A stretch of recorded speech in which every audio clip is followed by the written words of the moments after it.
საზოგადოებრივ ტრანსპორტში, ქუჩებში, კედლებსა და სარეკლამო ბანერებზე ყველგან გვატყობინებენ, რომ დედაქალაქში ბეტონის ცათამბჯენების კიდევ ერთი უბანი აშენდება. კახაკალაძის ურბანული პოლიტიკის გათვალისწინებით ამ ამბავში გასაკვირი არაფერი იქნებოდა, რომ არა მთავარი ფიგურანტის ვინაობა. ვის ტერიტორიაზეც ამჯერად მილიონების შოვნა დაიგეგმა. აი აქ რო ცათამბჯენებს აშენებენ, დიახ, ივანიშვილი კი. ივანიშვილი იცით ხო? კი, იშვილი. აი არაბებზეც გაუყიდია. ივანიშვილი მის თავზე არ გაიფორმებს, გააფორმებს სხვა და რა უცხოელს. სჭირდება ეს რო? ასე იქნება, დედით გაკიდულია რა, გააქრო. ტერიტორია, რომელიც უკვე იქცა სამშენებლო პოლიგონად, ბევრი წელია ბიძინა ივანიშვილს ეკუთვნის. აქ იყო განთავსებული მილიარდერის კუთვნილი ქარხანა ელიტა ბურჯი. ეს ის ქონებაა, რომელზეც 2021 წელს მილიარდერმა გვითხრა, რომ ხალხს აჩუქა. თავად კი სულ რაღაც 200 მილიონი დაიტოვა თავის სარჩენად. ქონება, რომელიც თითქოს და ხალხისთვის გაიღო, ივანიშვილის ფონდმა ახლა უკვე არაბულ კომპანიაზე გაყიდა. ანუ ეს ტერიტორია რეალურად ერთი მესაკუთრე არ ყავს და ერთიანი კომპლექსი იქნება თუ ცალ-ცალკეში. და სხვადასხვა მესაკუთრე რა ყავს, არაბებიც არიან და ანუ ბიძინა ივანიშვილისაც არის და ომნიას ღვთის ქვეშ შემდეგ. ხო, ნაწილი კი. რომელი კომპანია ხართ? ტელეკომპანია პირველი. დღეს ამ ჟურნალისტურ გამოძიებაში გიყვებით, ვის, რა ფასად და რა მიზნით გადაუფორმა ქონება ქვეყნის არაფორმალურმა მმართველმა. რამდენად რეალურია ეს გარიგება და ხომ არ გვაქვს საქმე კიდევ ერთ ტრიუქთან, რომლის საშუალებითაც ბიძინა ივანიშვილი საკუთარი ფულის გადარჩენას ან გადამალვას ცდილობს. დავით ჩალთაშვილი აქციის? გაბრიელ სალოსის 116 და 118 ნომრებში არსებული 95,000 კვადრატული მეტრიდან ნახევარი ივანიშვილების ფონდმა კომპანია ომნია ჯორჯიას მიყიდა. ომნია ჯორჯია ბიძინა ივანიშვილისგან ქონების ყიდვამდე 3 თვით ადრე, დიდი ალბათობით სწორედ ამ გარიგების გასაფორმებლად დაფუძნდა. თქვენ ხართ კომპანიის 100%-იანი წილის ფლობელი, როგორც ხედავთ დოკუმენტების მიხედვით. მე ვარ ალექსი ბასიაშვილი, კომპანიის დირექტორი. ფლობელიც ხართ ომნიასი? დიახ, კომპანიის ფლობელი. და არ იცოდით, მე შეგახსენეთ? ომნია ჯორჯიას ფლობელი, ხო არ მგონია, არ ვარ. კი, როგორ არა, თქვენ ხართ? ეგ უნდა გადავხედო, ხო? არ გახსოვთ? და ვინ არის მაშინ? ვინ არის მაშინ, რა გახსოვთ? ანუ ეს არის საჯარო ინფორმაცია, რომელიც შეგიძლიათ ამოიღოთ იუსტიციაში. ამოვიღეთ და თქვენ ხართ და მაგიტომ მოგაკითხეთ. კი ბატონო. ანუ რატომ დაგავიწყდათ ესეთი მნიშვნელოვანი ამბავი? ეს ალექსი ბასიაშვილია, ომნია ჯორჯიას დირექტორი და საბოლოო მფლობელი. დოკუმენტების მიხედვით, ივანიშვილის მიწებში სწორედ მან გადაიხადა 10 მილიონზე მეტი. ის აშენებს ახალ უბანს თბილისში, თუმცა მისი პასუხებიდან გვრჩება განცდა, რომ კაცმა, რომელმაც ოლიგარქს მილიონები მისცა, თავადაც არ იცის, რომ ეს გააკეთა. ანუ არ ვიცი, რაღაც ისე კითხოს ვისვათ, ანუ ივანიშვილის მიწის მყიდველი კომპანია არაბთა გაერთიანებულ საამიროებში რეგისტრირებულ ომნია რეალ ისთეიტს ეკუთვნის. ეს კომპანია ემირატებში, საქართველოში ქონების ყიდვამდე ცოტა ხნით ადრე, 2024 წლის 7 ივნისს შეიქმნა. ჩვენ მივაკლიეთ დოკუმენტს, რომლის გაცნობის შემდეგაც დგინდება, რომ ემირატებში დაფუძნებული კომპანიაც იგივე კაცის სახელზეა გაფორმებული. ანუ გამოდის, რომ ალექსი ბასიაშვილმა კომპანია ჯერ არაბთა გაერთიანებულ საამიროებში დაარეგისტრირა, შემდეგ ჩამოვიდა თბილისში ემირატებში დაფუძნებული კომპანიის 100%-იანი მფლობელობით შექმნა ქართული კომპანია, ივანიშვილს 10 მილიონი გადაუხადა. დაიწყო მშენებლობა, ყიდის ბინებს და თავადაც არ იცის, რომ დიდი ბიზნეს იმპერიის მფლობელია. ისიც კი არ გახსოვთ, რომ კომპანიის ფლობელი ხართ. და რანაირად შეიძლება დაგავიწყდეთ, ბატონო ალექსი? საიდან ეს კითხვები რატომ ისვათ ესეთ დეტალურ შემთხვევაში? რაც ფიქტიურ პირად ჩანხართ, ბატონო ალექსი თითქოს და მაგიტომ. ხო. ვინ დგას რეალურად თქვენს უკან გვაინტერესებს? და რატო გაინტერესებს ეს ინტერესი საიდან? იმიტომ რომ ეს ბიძინა ივანიშვილის პროექტია, იცით ხო? მან მოკიდათ უკვე ნებართვიანი პროექტი. ბატონ ბიძინა ივანიშვილთან არანაირი შეხება არ აქვს. ნახევარი პროექტის, კი არა და ტერიტორიის ჯერ კიდევ ბიძინა ივანიშვილის არის. კარგით, კიდე გაქვთ შეკითხები? კომპანია, რომელმაც ივანიშვილებისგან ტერიტორია არაბული ფირმის სახელით იყიდა, დოკუმენტებში წერს, რომ საპარტნიორო კრება, სადაც მილიონობით ლარის ინვესტიციით საქართველოში ბიზნესის დაწყება გადაწყდა, თბილისში მტკვრის ქუჩის 4 ნომერში, ნოტარიუს დავით ჩალათაშვილის ბიუროში გაიმართა. ნოტარიუსი დოკუმენტში წერს, რომ მის ოფისში ინახება საბუთი, რომლითაც დასტურდება, რომ ემირატებში დაფუძნებულ კომპანიას, რომელმაც საქართველოში შვილობილი ფირმა გახსნა და ახალი უბნის მშენებლობა შეეჭიდა, ნამდვილად ალექსი ბასიაშვილს ეკუთვნის. თქვენ აქ წერთ, რომ შეამოწმეთ მისი უფლებამოსილება ლეგალიზებული არაბთა, ანუ როგორ შეამოწმეთ ეს დოკუმენტაცია წარმოგიდგინოთ, რომ იქ რეგისტრირებულია აქვს არქივში ყოფ. და აქ დამაგრებული არ არის უბრალოდ. აქ არ მარდებოდა. შეგვიძლია ამის ნახვა თუ ეს საიდუმლო. დღეს არის საწყო. იცით რატო ძალიან დიდი ეჭვერს აბობს საფუძვლიანი, რომ ეს ადამიანი ფიქტიური პირია და ეს კომპანია რომ არ არსებობს. გასაგებია, მაგრამ ეს საბუთები 100% შეთავაზება 1% არ აქვს შანსი რომ გაილახოთ. ახლა მთავარი კითხვაა, როგორ მოხვდა ალექსი ბასიაშვილი ჯერ არაბულ და შემდეგ ქართულ კომპანიებში. ვისია მილიონები, რომელიც მან მიწაში გადაიხადა და ბევრად უფრო მეტი სამშენებლო პროცესში უნდა დახარჯოს. თავად გვეუბნება, რომ ეს კომერციული საიდუმლოებაა და ვერ გაგვიმხელს. არაბული ინვესტიცია. არაბული ინვესტიცია, რომელი კომპანიის შეგიძლიათ მითხრათ? ანუ ეს არის კომერციული საიდუმლოება, რომელსაც კომერციული. ის ადამიანები ხარ არიან, ვინც ჩამოსულები იყვნენ რამდენიმე დღის წინ. ეს არის კომერციული საიდუმლოება და ვერ გეცეთ მაგას. ეს ისაც ნიშნავს, ხო, როცა არ უარყოფთ. ანუ კომერციული საიდუმლოება, ანუ რაც არის ინვესტორი რატო არის კომერციული რაც არის საჯარო ინფორმაცია, შეგიძლიათ მივზადეთ და ამოიღოთ. არის საჯარო, დანარჩენი არის კომერციული საიდუმლოება. არაბული ინვესტიციის შემომტანად გასაღებული კაცი, რომ რეალურად არც ამ დიდი ფულის მფლობელია და შესაბამისად არც ბიძინა ივანიშვილისთვის 10 მილიონის გადახდა შეეძლო, ამაში ბასიაშვილის ოჯახთან გასაუბრებაც გვარწმუნებს. 10 მილიონად რო იყიდა მიწა ეხა რო აშენებს ეს ფული საიდან შეიძლება და ეს ხო კომპანიის, ალბათ მე დედა ვარ. არაბეთში დააფუძნა ეს კომპანია და იქ პარტნიორები ყავს. მე არაფერი არ ვიცი. ნახეთ ჩემი შვილი. ანუ მისი ფული არ არის მაგას ამბობ. არა, სადმოგვდა ეხლა. თუ ამ სახლს უყურეთ და ეს მე და ჩემი მეუღლის სახლია. ჩვენ ავაშენეთ მაშინ ალექსი იყო სტუდენტი. კაცს, რომელმაც იყიდა ბიძინა ივანიშვილის მიწა და ამ მიწაზე ცათამბჯენები უნდა აშენოს. ვადგენთ, რომ უძრავი ქონება საერთოდ არ გააჩნია. ვცდილობთ იმის გარკვევასაც, ფიქსირდება თუ არა ბასიაშვილის სახელი ბიზნესის რეესტრში. წლების წინ დაფუძნებულ სამ შპს-ში ალექსი ბასიაშვილი მეწილად ნამდვილად ჩანს, თუმცა არც ერთი ეს კომპანია მოქმედი აღარ არის. მივდივართ რუსთავის გზატკეცილზე, ამჯერად საწარმოში, სადაც ბასიშვილი დირექტორად იყო გაფორმებული. აღმოჩნდა, რომ ამ შემთხვევაშიც ის სავარაუდოდ ფიქტიური პირი იყო. აი ეს აღარ არის არ მუშაობს. არ მუშაობს? რა გინდათ აი ეს? ალექსი ბასიაშვილს ვაძებ ბატონო. აი ალექსი ბასიაშვილი, მაგრამ აღარ არიან ეგენი მან. არა. და იცნობთ ისე ამ ალექსის თქვენ? ნუ ახლა ესე ვიცნობ არ გეტყვით. ანუ ხსმენიათ, გაგიგიათ ხო? ბუღალტერი როა ხო ეგ ვიცია. ბუღალტერი თუ იყო სიმართლე გითხრათ არ ვიცოდი. ბიძინა ივანიშვილის კუთვნილი მიწის საერთო ფართი გასხვისებამდე თითქმის 100,000 კვადრატულ მეტრს შეადგენდა. ამ დროის მონაცემებით არაბულმა კომპანიამ მილიარდერისგან 40,000 კვადრატული მეტრი გამოისყიდა.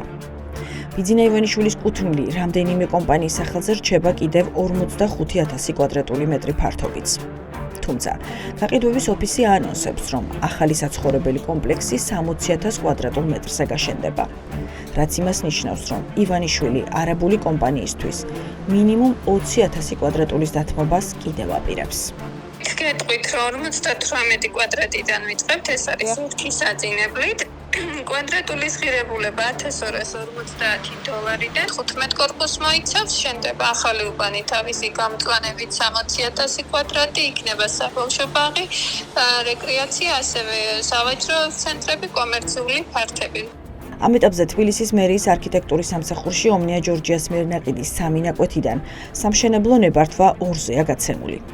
ყველაზე დიდი ტერიტორიის 21,916 კვადრატული მეტრის განაშენიანების პროექტი, როგორც ჩანს, ჯერ განხილვის ეტაპზეა.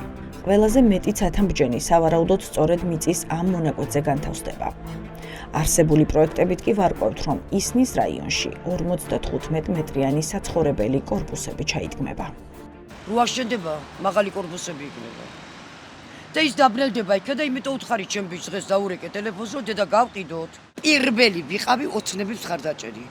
და მადლობა გადამიხადეს და მთელი 15 სოფელი ბიარეთ. მე ბიჭო ამისთვის ვირბინი ამასაკის ქალმა, რომ აი ესეთი ცხოვრება მქონდეს. თუ აშენდება და ხა ჩემი სახე დაზიანდება, პრობლემა იქნება თავისთავად. მაგას თქვა რა თქმა უნდა. ვიღაცამ კორპუსი ააშენოს და ხა ჩემი სახე დაიბზაროს. მივალ და ვეტყვი, ეს არ ხდება, შენია, შენ და ჩემი დაანგრიო არ შეიძლება რა. მაგრამ მე ეშველება ამ ამბავს ეს შეიძლება რა მოუგორდეთ თუ ეხლა ამას მაგალითად უგულებ რა დავანგრევინებს. რატომ დაანგრევდა ბიძინა ივანიშვილი კუთვნილ ქარხანას და რატომ მისცემდა უფლებას სხვას ეშოვა ბევრი მილიონი მის ტერიტორიაზე. ამ კითხვებს ემატება სავარაუდოდ ფიქტიური პირი ალექსი ბასიაშვილიც, რომელიც კომპანიაში საკუთარი სტატუსის არცოდნის გარდა საეჭვოდ არ ამხელს არც არაბი ინვესტორების ვინაობას. ვისი ფული უნდა დაიხარჯოს და ვინ უნდა ნახოს კოლოსალური მოგება. ეს არაბული ინვესტიცია და ეს კომპანია, რომელსაც არ ამხელს, პირველად შემოვიდა საქართველოში ახლა? ესეც არის კომერციული საიდუმლოება, ანუ ხო ხდებით ეს არის კერძო კომპანია, რომელიც მალე წარუდგეთ საქართველოს. ძალიან დიდი პროექტი შენდება, განსხვავებული კონცეფციის მქონე და მალე წარუდგეთ საზოგადოებას უკვე ჩვენი პროექტის შესახებ დედა. და ინვესტორების ჩამოვლენ. ინვესტორების შესახებ ინფორმაცია არის კონფიდენციალური და მაგაზე ვერ ამ პრეზენტაციის დროს შეიძლება არ იყვნენ? პროექტს წარუდგენ საზოგადოებას, ანუ შეიძლება ეგ ინფორმაციაც გავიმასებთ. შეიძლება. შეიძლება. საიდან გაიგეს არაბმა ინვესტორებმა ან თქვენ რომ იყიდებოდა ეს არის კიდევ ერთხელ, ეს არის კომპანიის კომერციული საიდუმლოება, რომელზეც ახლა არ ვისაუბრებ. რაში შეიძლებოდა დასჭირვებოდა ბიძინა ივანიშვილს თუნდაც ფიქტიური პირების საშუალებით საკუთარი მიწის მესაკუთრედ არაბთა გაერთიანებულ საამიროებში რეგისტრირებული კომპანიის შემოყვანა. კორუფციის მკვლევარებს ამ კითხვაზე პასუხისგაცემა არ უჭირთ.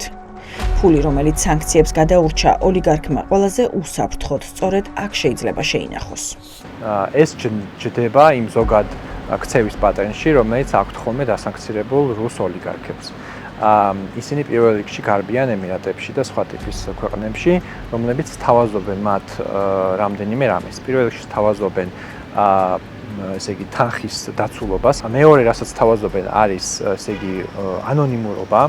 ესე იგი იქ თუ ისინი დააფუძნებენ კომპანიებს ან სხვადასხვა ტიპის იურიდიულ პირებს, ვერავინ ვერ გაიგებს, რომ ისინი დგანან ამ კომპანიების უკან. საერთაშორისო გამჭვირვალობის მკვლევარი რუსი ოლიგარქების პრაქტიკიდან გამომდინარე არც იმას გამორიცხავს, რომ საქმეში ივანიშვილს ნამდვილად ყავდეს შემოყვანილი ფიქტიური პირი. ჟურნალისტურ მოკვლევას ამჯერად ბიძინა ივანიშვილის წარმომადგენლებთან ვცდილობთ. ჩვენს მიერ მოპოვებული ნასყიდობის ხელშეკრულებებით დგინდება, რომ 3 მიწის ნაკვეთის გასხვისებას დუბაიში რეგისტრირებულ კომპანიაზე ხელშეპესე ბურჯის, ისანი ქართულსა და ელიტა ბურჯის დირექტორები აწერენ. ამიტომ დეტალების გარკვევას ამ ადამიანებთან ვცდილობთ. არაბული რეესტრების უკაცრავად. მოპასუხეთ. არა, რატომ უნდა ჩაწიოს? ეს გიორგი ქსოვრელია, შეპესე ბურჯის დირექტორი. მის ხელმოწერას ვხედავთ ნასყიდობის ხელშეკრულებაზე. ამიტომ ვეკითხებით, სად იპოვა არაბი ინვესტორები. სპარსეთის ყურეში ერთი თვით ადრე დარეგისტრირებულმა კომპანიამ როგორ გაიგო, რომ ბერი გაბრიელ სალოსის გამზირზე მშენებლობის ნებართვიანი მიწა იყიდებოდა. რა არის დასამალი ბატონო? არაფერი არ მაქვს დასამალი, აბსოლუტურად ყველაფერი არის. როგორ გაიგეს რომ ყიდდით ამ ქონებას? როგორ გაიგეს და აი რანაირად არაბულმა კომპანიამ როგორ გაიგო რომ თბილისში გაბრიელ სალოსზე ყიდდით თქვენ მიწას? ძალიან ბევრი მცხოვრე კომპანიებია შემოსული, გაგაგიკვირდა. ეხლა ვინდა როგორ გაიგო? შემოვიდა ეს კომპანია, მანამდე არ ყოფილა. მანამდე არ ყოფილა ეს კომპანია საქართველოში, პირველად შემოვიდა. რა იმალება ამ გარიგების უკან მითხარით? არ გესმით ჩემი ხმა უხერხულია, რას მალავთ ასეც? გიორგი ქსოვრელის აგრესია და კითხვებზე პასუხების არარსებობა კიდევ უფრო დამაჯერებელს ხდის ვერსიას, რომელიც ყველაზე რეალისტურად გამოიყურება. თუმცა ფაქტების გადამოწმებას, რა თქმა უნდა, ამით ავწყვეტთ. ვაკითხავთ ივანიშვილის ქონების გაყიდვაზე ხელმომწერ კიდევ ერთ პირს, ელიტა ბურჯის დირექტორს გიორგი როგავას. ის წავკიში, მდიდარი ქართველების უბანში, ამ სახლში ცხოვრობს. მასთან კომუნიკაციის დამყარება მარტივი არ არის. დავდებთ ჟურნალისტებს. რატომ დასდევ ჟურნალისტებს ბოდიში? იმიტომ რომ უნდა გამოგყვეთ და ერთად მივიდეთ და თქვენ შემოდიხართ. ერთად მივიდეთ. ეხლა რაღაც დროშია უკვე ჩემზე წინ თქვენ მოხვიდით აქადა. და რა მოხდა? არაფერი მაგას კი. კამერებია, მაინც ხედავს და არ გამოდის. როგავა სავარაუდოდ კამერების საშუალებითაც ხედავს და ჩვენთან კონტაქტზე არ გამოდის.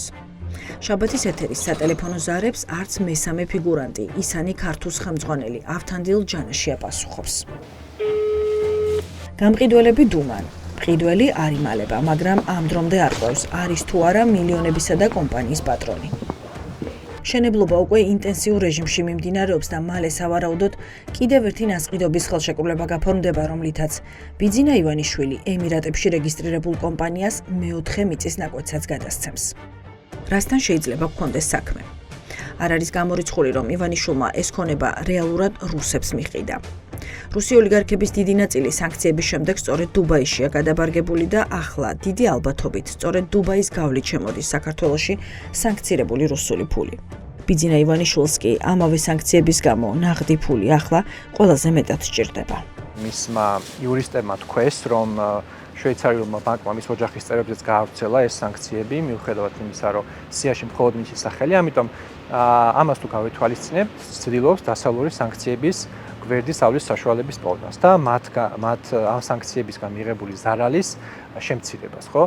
ემირატები არის ერთ-ერთი საუკეთესო საშუალება მისი, მოდი ასე ვთქვათ, ძმაკაცი რუსი ოლიგარქების მიერ გაჭრილი საშუალება, რომელსაც ახლა ის იყენებს ძალიან კარგად. წაგებული ისევ საქართველოს გაღარიბებული მოქალაქეები რჩებიან. მათ ამ ცათამბჯენებში ბინების შეძენის საშუალება არ აქვთ. პროექტის განხორციელების შემდეგ საკუთარი საცხოვრებლებიც მზისა და განათების გარეშე დარჩებათ. რო შემოხვიდეთ და ნახოთ იგრევა ჩემი ოთახები. კედლებიდან ხანაგური ჩამოვარდება, ხანკეთი ჩამოვარდება, აფხელაზე გამოგრეულია კიდე კუთხე. ხოწე ვარ შიშის ქვეშ. არაბული ინვესტიციის სახელით განხორციელებული პროექტი მთლიანად შეცვლის ვენერა ნემსაძის ცხოვრებასაც. რა თქმა უნდა, უკეთესობისკენ არა. რა ვქნა, რა ვქო, ზივა, რა ის სიცივია, აიქცეთ სვათებ. ღამე ამ ყინვაში და აბიბეში, ვინ მეხმარება, არა. აი დღეში რამდენს ვაჭრობთ? 10 ლარი. ხარ შეიძლება 5 ლარი. ხარ შეიძლება 3 ლარი. უცვაძლებ შვილოს ხვას და უფასოს სასწავლებლად მოაქვს ჩემთვის საკვები. ნუ თუ არ შეიძლება რომ მე ვიღაცა გამომიყო და მომიტანო ხომე აკრობამი. ვერ დავდივარ ამის, მე მოწყვეტილი ვარ. 84 წლის ქალი უკვე ბევრი წელია ბიძინა ივანიშვილის ქარხნის კედელთან ზის და არსებობისთვის იბრძვის. ამ კედლის დანგრევის და ცათამბჯენის აშენების შემდეგ აქ რომ აღარავინ დატოვებს, ესეც ზუსტად იცის. რადგან მისივე თქმით, ივანიშვილის კომპანიის წარმომადგენლებს ის არც აქამდე შეუმჩნევიათ. აბა ვინ მოსულა რომ აბა ბაბო რა გიჭირს რა რიც დაგეხმაროთ. მოდიო და ბაბო ერთი 100 ლარი, 200 ლარი დაგეხმარ. ვენერა ნემსაძის ამ დახლის ნაცვლად აქ მალე ფეშენებელური საცხოვრებელი კომპლექსი გაშენდება. ბინებისა და კომერციული ფართების რეალიზაციით შემოსული თანხა კი თავს მოიყრის ემირატებში, სადაც ვერასდროს ვერავინ გაიგებს, ვის ანგარიშზე გროვდება მილიონები. ბიძინა ივანიშვილს კი ახლა ფულის დამალვა ისე სჭირდება, როგორც არასდროს. მით უფრო იმ ფულის, რომელიც მედიაში გავრცელებული ინფორმაციით საკუთარი თანაგუნდელებისგან იძულების გზით ამოიღო.